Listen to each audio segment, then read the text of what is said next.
চলে এলো। তিনি তার প্রিয় সহধর্মিনী হযরত আয়েশা সিদ্দিকা রাদিয়াল্লাহু তাআলা আনহা এর দেহের সঙ্গে হালনা দিয়ে সেই মুহূর্তটির প্রতীক্ষায় থাকলেন।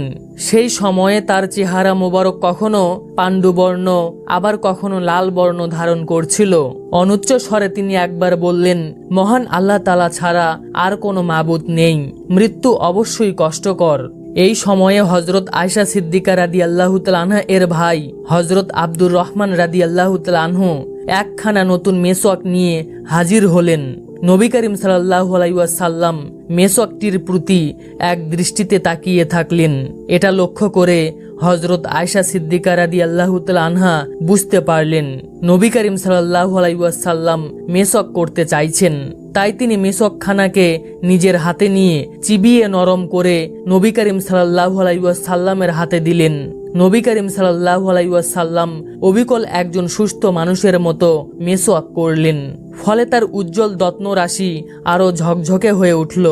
নবী করিম সাল্লাল্লাহু আলাইহি ওয়াসাল্লামের হাত পা হঠাৎ যেন অবশ হয়ে পড়ল। হযরত আয়েশা রাদিয়াল্লাহু তাআলা আনহা তাড়াতাড়ি রাসূলুল্লাহ সাল্লাল্লাহু আলাইহি ওয়াসাল্লামের মাথা নিজের বুকে তুলে নিয়ে অত্যন্ত কোমলভাবে রাসূলুল্লাহ সাল্লাল্লাহু আলাইহি ওয়াসাল্লামের ডান হাত মর্দন করতে লাগলেন।